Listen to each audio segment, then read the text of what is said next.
Good Thursday, everybody. Welcome to Phillies Fastball. Mike Gill, Oscar Budejen, Jeff Kerr. We are ready to go, and we got fastballs today. 2 straight days of no runs. That'll do it for you. The Phillies come up short of their quest to end that streak out in San Francisco. They have not won a series since May of 2013. Guys, when you don't score any runs, it's tough to win games, and 2 games in a row, they were shut out in San Francisco. Well, it already leads to questions about the lineup. Jeff Kerr, we'll start with you today. You have mentioned that Rob Thompson made changes to the lineup after the 12th game or at the 12th game last year.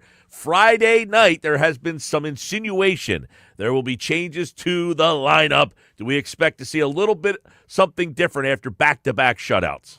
Yeah, after Game 12, he changed the lineup last year. Well, we're done Game 12, and he hinted at changes to the lineup, and there are going to be changes. Not sure about the top. I think Marsh and Stott are going to flip-flop. I think that'll be a change. I'm hearing maybe Adolis Garcia goes the 4th. That could be a possibility. So if he goes the 4th, where's Alec Bohm goes? Alec Bohm go to 6th, and then you put Marsh in 5th and Stott 7th. I don't know, Oscar. What do you get? What do you think? Look, I mean, the reality is whichever way you look at it, I mean, everybody's in a slump right now. I mean, that's the reality. I mean, we got 4 hits, 2 straight games. I mean, it's absolutely embarrassing. I mean, to be honest with you, I mean, having $30 million players and hitting less than 200. I mean, it's just, I mean, it is a shame. And we're scoring 3.5 runs per game. I think we're right now 26th or 25th, 26th in all baseball. Look, it's there is nothing to brag about this this team, and we're 25th at 3.5 runs per game. So, and my biggest concern, to be honest with you, is that we're falling behind. I mean, when you look at kind of the entire division, I mean, you see the Braves scoring 5.1 runs per game. You see the Mets scoring 4.6 runs per game. We're at 3.5. I mean, we're scoring a run less than kind of the leaders in the division, and having the Marlins ahead of you, it's not fun. No, it's not, guys. And, Jeff, let's hit on what you talked about there. Some talk about moving the lineup around. Garcia maybe to the 4-hole. Probably Bohm goes to the 6-hole. I think the first thing, as we've discussed a little bit here, I put out a tweet last night. Just an innocent tweet, just some quick thoughts. It got a ton of reaction, so I'll throw it your guys' way. We can read off some of the responses that I got, but realistically, I said, Phillies lineup, very flawed. Same as before. Not sure how they neglected this again. They are too left-handed. They are not good enough platoon options versus left-handed pitching. Adding Crawford, fine, but he's another left-handed bat. Which analytic has Stott hitting number 5? That's comical. They will likely be fine and win a lot of games, but a deep playoff run with this group, don't see it. Where was the flaw in that conversation? Anybody? Well, go ahead, Jeff. Go ahead. I mean, I didn't think there was a flaw with you saying stop being 5th or this lineup is too much the same. And I think that's where the whole run it back stuff came in, right? I mean, people are just fatigued with winning and the same thing, right? I mean, I think they saw Turner's first, Schwarber's second, Harper's third. Okay, we've seen that. That's fine. But they're not hit. I think they're tired of Alec Bohm in the cleanup spot. I think they want to see it. I think even if he struggled, I think they wanted to see Adolis Garcia in the cleanup spot. They want Brandon Marsh to play every day. We know he can't do that. We've seen it. We've seen 4 years of it. I'm going to put out his stats against left-handed pitching today. It's not going to happen. JT Realmuto coming back. I think that's what frustrated them literally an hour after they failed on getting Bo Bichette. This team needed Bo Bichette more than the Mets did. I'm sorry. They did. And Bo Bichette would have fit right in a cleanup. And then you have him in there, and all of a sudden, Alec Bohm moves down, and Adolis Garcia moves down. That looks great. Bryson Stott's at the bottom of the lineup. You could even bring back JT Realmuto if you wanted. I didn't think that would have been the case, but that would have been another story. But, yeah, this team badly needed Bo Bichette, and they tried to get him. They just didn't do it. Yeah, and listen, I want to get, Oscar, I want to get into a conversation regarding the analytics here. What analytic would say Bryson Stott deserved to be the first option for the number 5 spot? I think that is the number one question here in terms of when you put this lineup together in spring training, you're going through how reliant on analytics are the Philadelphia Phillies? That's number one, right? How reliant are they on analytics? It seems they are very heavily driven based on their very righty-lefty platoon. They don't usually will say, people get mad, Oscar, where they say, man, this guy had 4 hits yesterday. Why is he out of the lineup today? Well, he faced a right-handed pitcher. Now they're facing a left-handed pitcher. So it seems that the Phillies are very reliant on analytics. I don't see what analytic popped off the page that said Stott is the best option. So we really need to start there, correct? Yeah, no, absolutely. I mean, look, let's start from the fundamentals. This has been a flawed lineup since the very beginning. It's a lineup that is very streaky, that depends too much on the home run ball and depends too much on Schwarber to be able to deliver. I mean, last year we won 96 games. This team is going to hit, but it's going to be very, very streaky. And I do believe there are 2 seasons. There is the regular season, and then there is the postseason. I think what we've learned, if we continue doing the same thing, you're going to continue getting the same results. So the bottom line is, over the last 3 years, Baum and Stott have played key roles as the 4th and 5th hitters, and they are more bottom of the lineup guys. I mean, Baum is a contact hitter. He doesn't hit the ball hard. We've known that for a number of years, and we continue to come up. And part of the challenge is you pay Turner, Schwarber, and Harper $30 million. So what you have left is what you have right now. Is a Garcia on a 1-year contract. He has the same pedigree or the same dynamics as Castellanos. So it's a flawed lineup from the very beginning, and we can move some pieces around. I think March should be hitting up 5th instead of Stott. And you could potentially move Garcia, but Garcia is going to have the same thing. I mean, Garcia is right now in a semi-slump right now. He's batting. I mean, we saw it 3 days ago. He was hitting 300.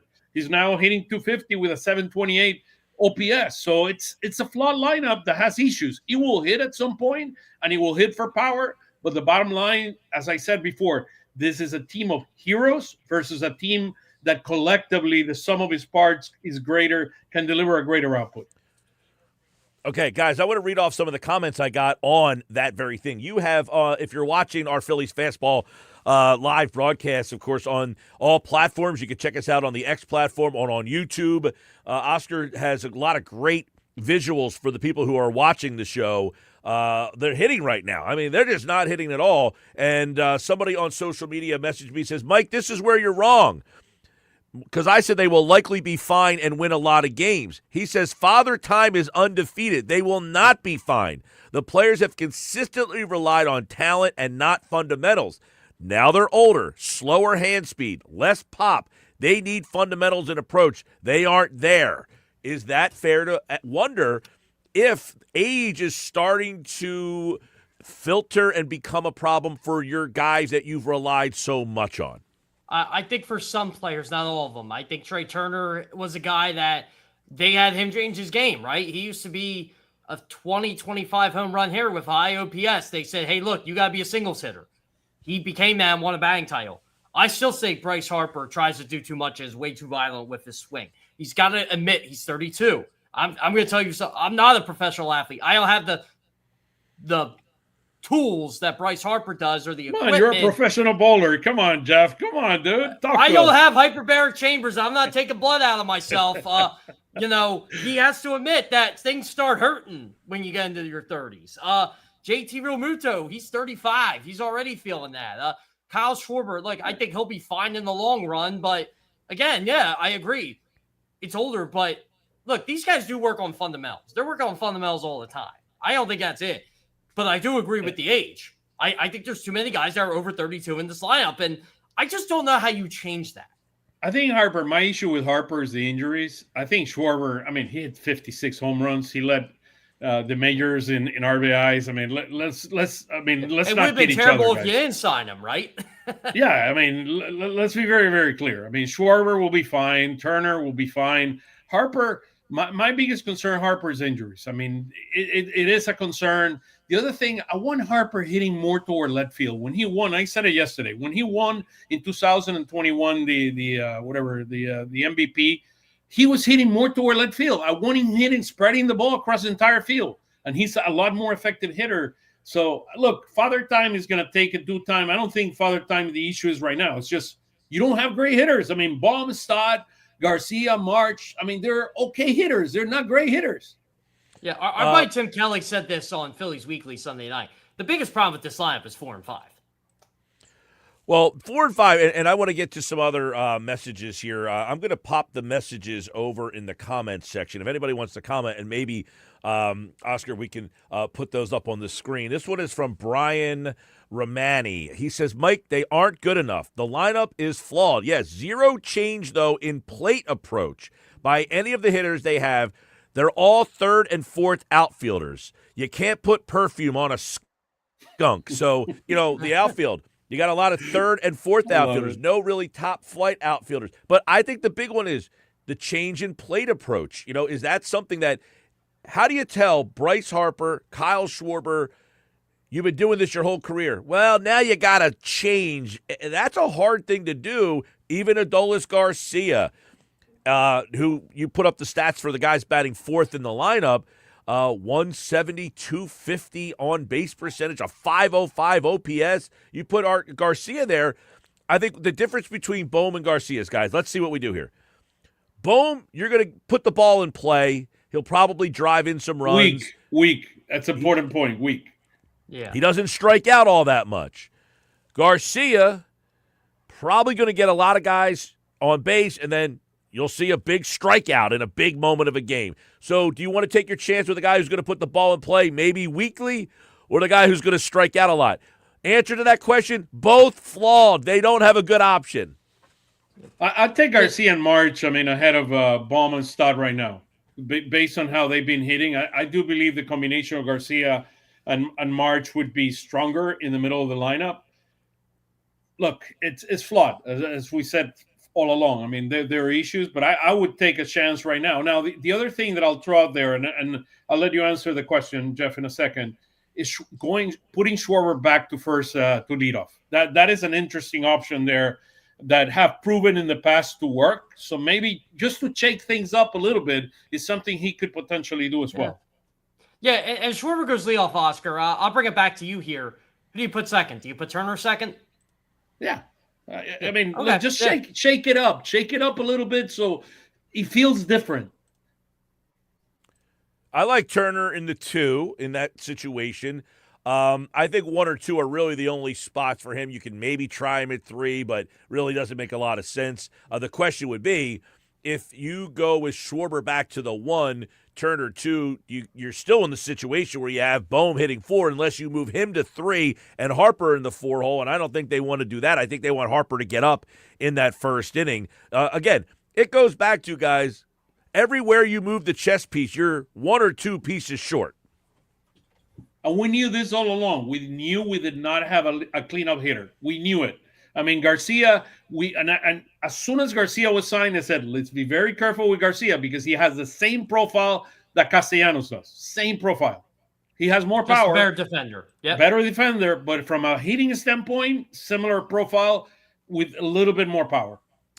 I like the guy who messaged into my response there, and he said, Mike, how come you saw this and they haven't seen this? I answered the question very firmly like this. Well, I think they did see it. They just didn't get it. Well, I said the answer for me, guys, is money.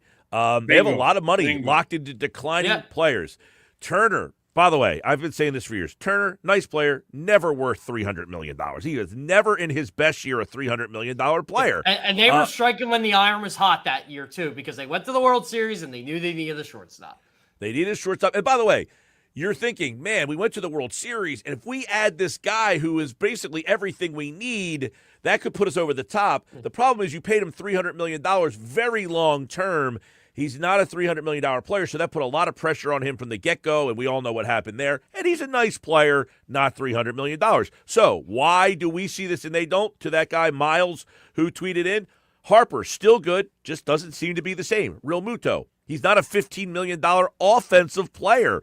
I'm sure Schwarber will be fine, but is he ever going to match what he did last year? This team is built on pitching. Bottom line, look at the moves they made in the spring. They signed Christopher Sanchez. They signed Jesus Luzardo. They got them locked up. Now you got 5 starters locked up to pretty much 2031. So that's basically it right there. And then you straighten the bullpen. But yeah, there was just hard to do with I still look. I'll bring it back to Bo Bichette. Bo Bichette to me was, when you're in the bar and you're trying to get that girl, and you're talking to that girl, and it's going very well, but she's still not interested. That's how I looked at it. She's your friend. I saw you Jeff. in the Super Bowl. I saw you in the you Super were friend Bowl. zoned. Jeff, you're her friend. Take the hint, man. Yeah, exactly. Hey. Take the hint. And Bo Bichette, he played him for somebody else. He did. And listen, I don't even know that Bo Bichette is the perfect piece. He's a right-handed bat, but that hits for some power. So, yes, he would have been better than anybody else they have here. No question there. But I still think they're a bat short. Even if you had a guy hitting 4, then you don't have a guy hitting 5. What does that do to Bichette? You would say, well, not everybody can have protection. I get that point of it. But really from 4, 5, 6, 7, 8, you look at that lineup yesterday, you're thinking, man, is this really a World Series lineup, especially if Turner, Schwarber, and Harper are not the best versions of themselves? They're not. I mean, they've shown the last 2 years they're not. You're missing a run producer. I mean, that's the bottom line. Missing somebody. So if Schwarber and Harper get on base, Turner, Schwarber, and Harper get on base, you're missing that last guy that is going to be doing. I'm going here. I'm looking at the stats of Garcia. He's been in the major leagues for 8 years. I mean, the last time he drove in 100 runs was in 2023. The last 2 years has been 85 and 75. He's probably the best fourth hitter you have right now. Right. I prefer even if he strikes out, I'll take him. Yeah. The one thing with him, Oscar, is he has hit fourth in his career more times than any other spot in the lineup. So it's not like he doesn't understand that he's going to get pitched a little bit. He has hit there. This isn't a guy who has hit 6 and 7 his whole career, and now you're going to move him up. He has hit fourth for most of his career. Stott hitting fifth is criminal to me. I don't know. That's what I thought was crazy. Like, look, I'm not an analytics savant here, but I know numbers. The numbers were Brandon Marsh was a 320 hitter batting fifth last year. Why didn't you go that route? Let me ask you this he had question, a hot spring training. I mean, that's the way I look at it. Actually, it reminds me of It reminds me back of 2022. This is in 2022 and 23. We have Baum and Stott back. I mean, fourth and fifth.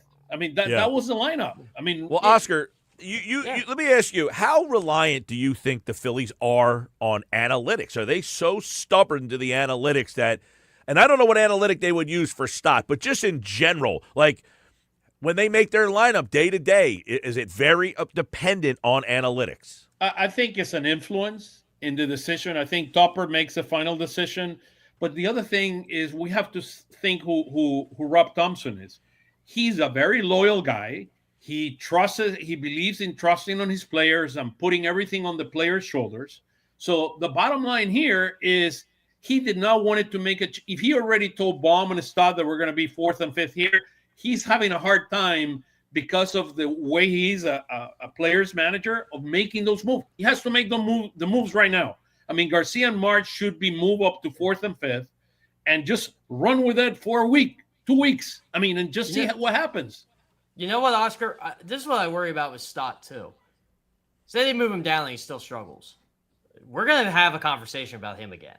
And it was a conversation. You have to split the time. You have to split the time between Sosa and Stott, period. That's it. But it was a conversation I had with people last year, like before the season, like this was the make or break year for him. And until July, he didn't do it. And then he was great.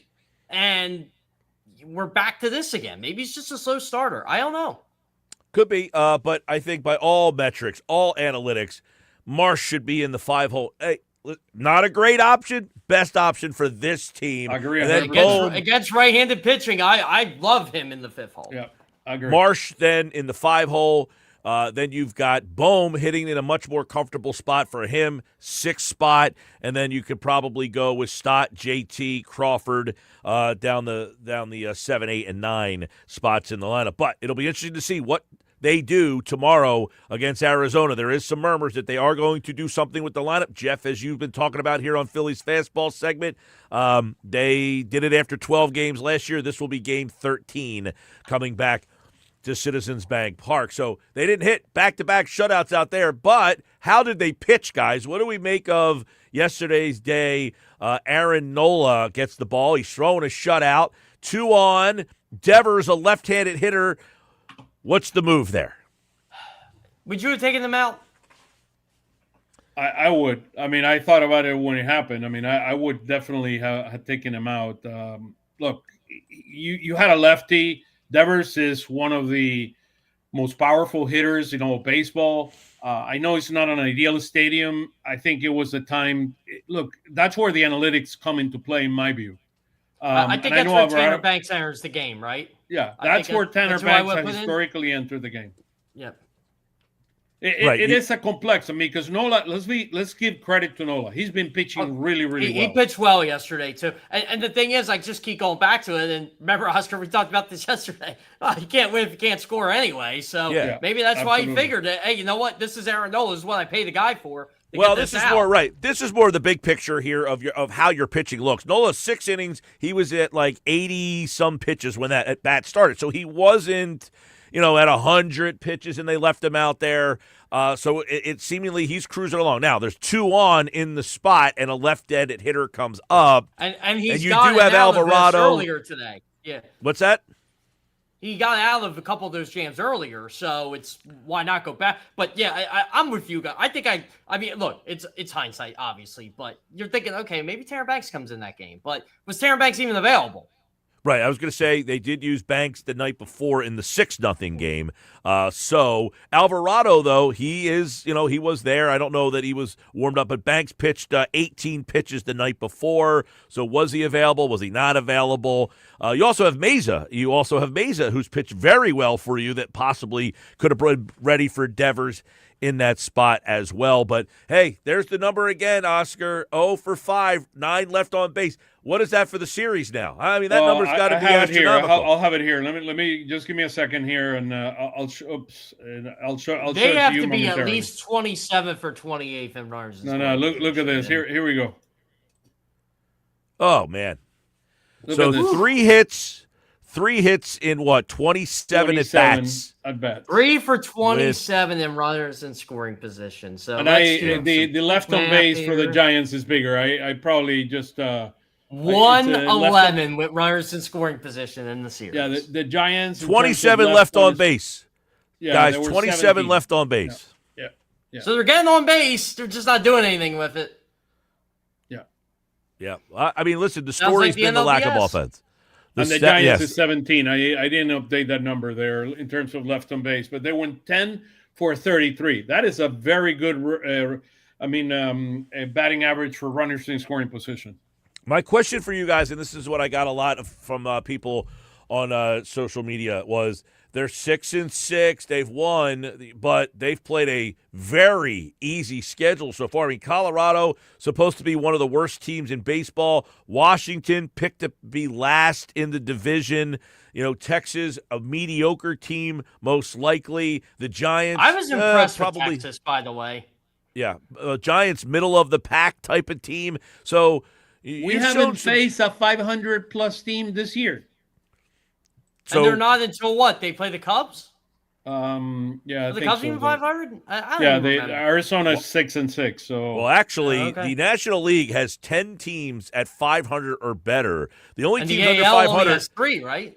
Yeah, 5 for the AL. 5. Okay, so now San Francisco and Washington are the only 2 teams in the National League under 500, and the Phillies have played both of them. And they're 3-3 against them. And they need a walk-off win in one of them. Yeah. Pitching matchup, we got a good one this weekend. There's some good pitching Mike, matchups. let's spend a second and talk about Wheeler, because I think that's one of the key things that happened yesterday. Wheeler had a great game. I saw the game, 61 pitches, 44 strikes. He looked really, really good. I like what I saw from him. I was impressed. And look, I wouldn't be too concerned about the fastball. It's still spring training for him. The fastball was effective. Sorry, my bad. It was moving. The breaking pitches were great. I was really impressed by Zack Wheeler yesterday. I mean, the one run he gave up was off a bloop. So you can't be upset over this. Like, he's one start away, guys. I think he starts Tuesday, and then I think he joins this rotation. Yeah, his velocity is still not there. 93.8, 93, 92.5, 92.7, 92.4 inning by inning. He's still a couple, 2-3 miles behind where he normally has been. But look, it's great to see him pitch. Still, the other part that I notice, and I have it there on a chart if you're looking at it visually, is his secondary pitches were effective, but they were not near as close as they needed to be to a strike zone.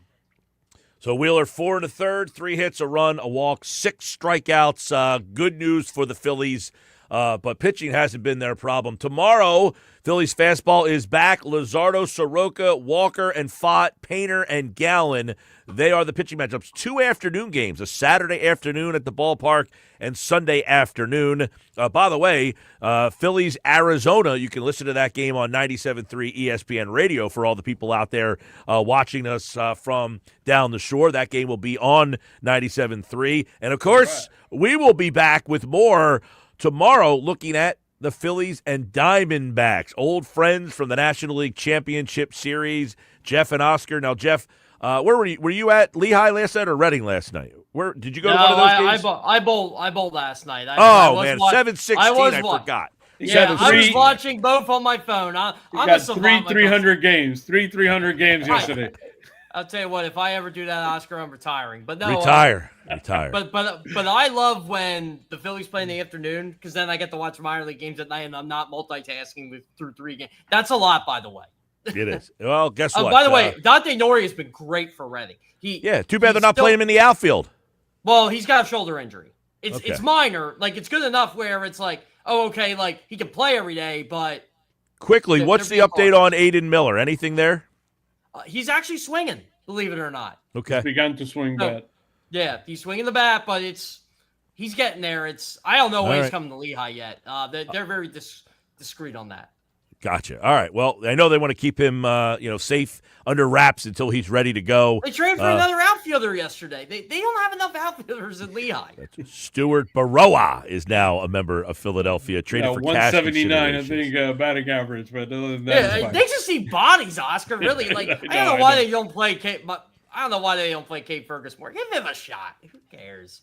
All right. Give him a shot, says Jeff Kerr. Jeff Kerr, Oscar Budejen. We've got the Phillies fastball tomorrow right here. Make sure you check us out. And, of course, the Phillies get ready to take on Arizona. We'll preview that series tomorrow here on the fastball. Have a great rest of your Thursday, everybody.